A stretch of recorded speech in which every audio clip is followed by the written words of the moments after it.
64ാമത് school കലോത്സവം ഇന്ന് സമാപിക്കാനിരിക്കെ സ്വർണ്ണക്കപ്പിന് ഇഞ്ചോടിഞ്ച് പോരാട്ടം. കണ്ണൂരാണ് ഒന്നാം സ്ഥാനത്ത് തുടരുന്നത്.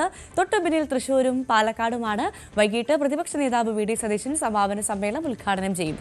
മോഹൻലാൽ മുഖ്യാതിഥിയാകും. നവമി ദിനേശ് ഉണ്ട് കലോത്സവ നഗരിയിൽ നിന്ന്. നവമി, അങ്ങനെ ഇന്ന് കൊടിയിറക്കമാണ്.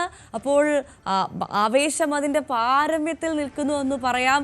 കണ്ണൂർ മുൻപിലാണ്, തൊട്ടു പിന്നാലെ തൃശ്ശൂരുണ്ട്, പാലക്കാടുണ്ട്, കോഴിക്കോടുണ്ട്. ആര് കപ്പടിക്കും എന്നുള്ളൊരു ചോദ്യം ബാക്കിയാകുന്നു. അവസാന നിമിഷം ഒരു മാറിമറിച്ചിലൊക്കെ നമുക്ക് പ്രതീക്ഷിക്കാം അല്ലേ? എങ്ങനെയുണ്ട് മൊത്തത്തിൽ ഈ ഒരു നവമി? കുറച്ച് ദിവസമായി അവിടെയുണ്ട്.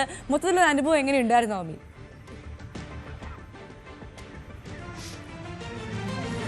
ഭവ്യ, കലോത്സവ വിശേഷങ്ങളിലേക്ക് വരാം. അതിനു മുൻപ് നമ്മുടെ ഈ കലോത്സവത്തിന്റെ ഈ നായകൻ എന്ന് തന്നെ പറയാൻ കഴിയുന്ന നമ്മുടെ വിദ്യാഭ്യാസ മന്ത്രി ഇപ്പോൾ എന്നോടൊപ്പം ചേരുന്നുണ്ട്. മിനിസ്റ്ററെ, ഇത് അവസാനിക്കുകയാണ്. ഭയങ്കര വിഷമാട്ടോ. ഇത്രയും ദിവസം നമ്മളിവിടെ അടിച്ച് പൊളിച്ച് തകർത്ത്, പക്ഷെ ഇത് അവസാനിക്കുന്നു എന്ന് കാണുമ്പോൾ ഒരു വിഷമം.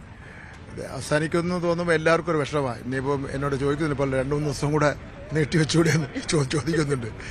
എന്തായാലും കുറ്റമറ്റതായി നടത്തി തീർത്തു. ഇനി ഏതാനും മണിക്കൂറിനുള്ളിൽ ഇത് സമാപിക്കുകയാണ്. സഹകരിച്ച എല്ലാവരോടും നന്ദി.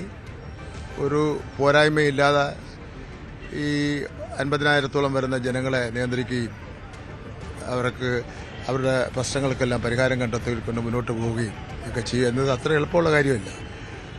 എല്ലാവരുടെയും സഹായങ്ങളും സഹകരണങ്ങളും ഉണ്ടെന്ന് മാത്രമാണ്, ഏതെങ്കിലും ഒരു കേന്ദ്രത്തിന്റെ മിടുക്കുണ്ടെന്ന് മാത്രമല്ല.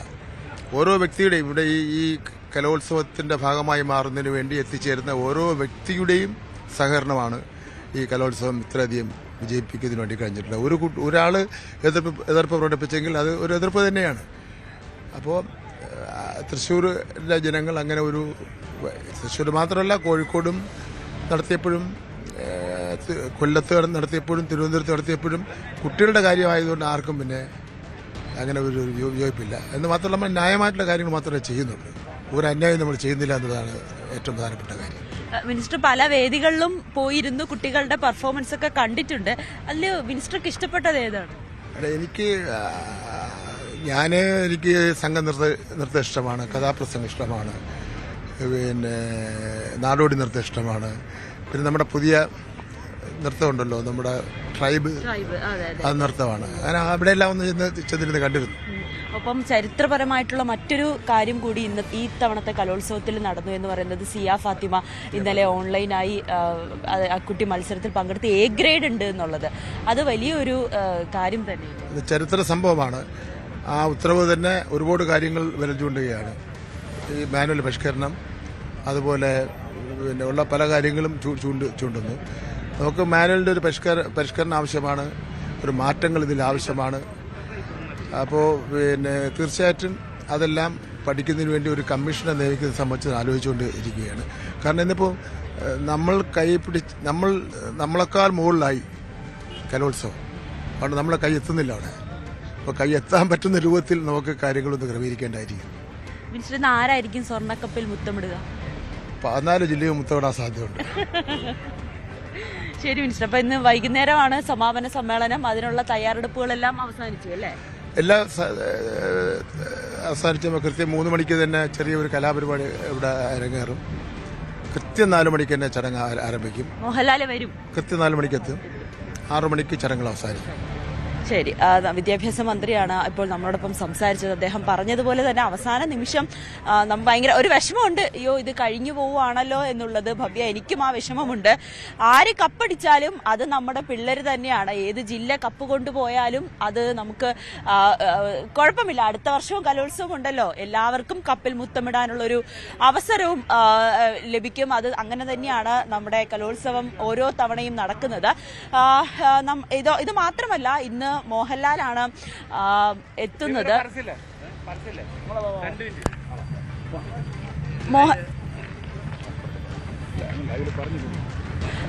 നമ്മളിത് കുറച്ച് കലാകാരികളുണ്ട്, നമുക്ക് അവരിലേക്കൊക്കെ വരാം, അവരുടെ വിശേഷങ്ങളൊക്കെ കേൾക്കാം. ഇത് ഇങ്ങനെ ആരാണ് കപ്പിൽ മുത്തമിടുക എന്നുള്ളൊരു ഇതെന്താ, നമുക്ക് വരൂ വരൂ വരൂ വരൂ വരൂ.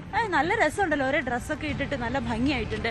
നിങ്ങൾ ഞങ്ങൾ ഉറുദു സംഘഗാനം. ഇന്ന് എപ്പോഴാണ് മത്സരം? 9 മണിക്ക് സ്റ്റാർട്ട്. സ്റ്റാർട്ട് ചെയ്യും. പ്രാക്ടീസ് എല്ലാം കഴിഞ്ഞു. എവിടെ നിന്നാ വരുന്നേ? ഞങ്ങൾ വയനാട്. വയനാട്. സ്കൂളിന്റെ പേര്? NSS higher secondary school. നിങ്ങൾ കഴിഞ്ഞ പ്രാവശ്യം വന്നിരുന്നോ? കഴിഞ്ഞ അല്ല, അതിന്റെ മുമ്പത്തെ പ്രാവശ്യം വന്നിരുന്നു. കഴിഞ്ഞ പ്രാവശ്യം വരാൻ പറ്റിയില്ല, പക്ഷെ വീണ്ടും ഇത്തവണ വരുന്നു അല്ലെ? നമുക്ക് എന്നാ ഒരു ചെറിയൊരു 2 വരി പാടിയാലോ?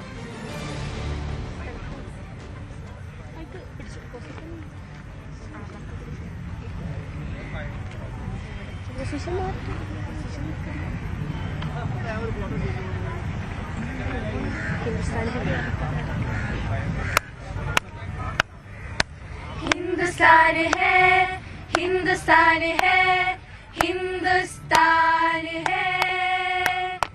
पदसा गरि सनि द प नि री मगरि सनि द सगरि ग स नि रि सरि नि द स नि स द म प द नि सा.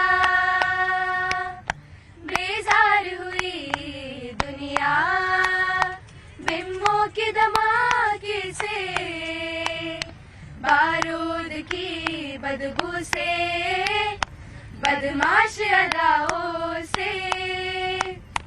बेचार परेशान है, बाजार भी लर्जा है. कतरे के कड़ाके से, शैतान सदाओं से. बर्बाद हुई है जान, मिसमार हुई है मकान. बेकर भी हुए लाखों इन काली कटाओं से. चीखों से फिजा गूंजी आतिश के बरसने से. टोपों के मिसेलों के पुरशोर ही हमलों से. रंगीन जहां को भी बर्बाद किया है रंग. दिल टूट गए कई जहरीली हवाओं से. शांति भी यहाँ भर दे, रहमो करम भर दे खुदा. शांति भी यहाँ भर दे, रहमो करम भर दे खुदा. रहमो करम भर दे खुदा. खुदा हाफिज. എല്ലാവരും വളരെ മനോഹരമായി പാടിയിട്ടോ. ഇന്നും സ്റ്റേജിൽ ഇതുപോലെ പെർഫോം ചെയ്യാൻ കഴിയട്ടെ. നിങ്ങൾക്ക് ഏത് ക്ലാസ്സിലൊക്കെയാ പഠിക്കുന്നത്? 10th, 9th, 8th. 10th, 9th, 8th. അപ്പൊ അടുത്ത കലോത്സവങ്ങളിലും ഒക്കെ വരണം, പങ്കെടുക്കണം. മറ്റേ ഇനങ്ങളിൽ ആരെങ്കിലും പങ്കെടുക്കുന്നുണ്ടോ? ഏതിലാ? മാപ്പിളപ്പാട്ടിനുണ്ടായിരുന്നു, പക്ഷെ ജില്ല വരെ. ഒരു മാപ്പിളപ്പാട്ടും കൂടി പാടിയാലോ? ഏതായാലും മതിയോ? ഏതായാലും മതി. മുത്തായ ദീനിൻ മാതൃക മഹിള ഫാത്തിമ. മുത്ത് റസൂലിൻ കരളിന്റെ കഷ്ണം ഫാത്തിമ. തങ്കമാർന്ന പെൺകൊടി മങ്കമാരിലെ റാണി. താരങ്ങൾ പൂത്ത പോൽ ചിരി തൂകും സുന്ദരി. അഴകുള്ള ഫാത്തിമ, അരുമപ്പു ഫാത്തിമ. അല്ലാന്റെ ദൂതരെ പൂമോള് ഫാത്തിമ.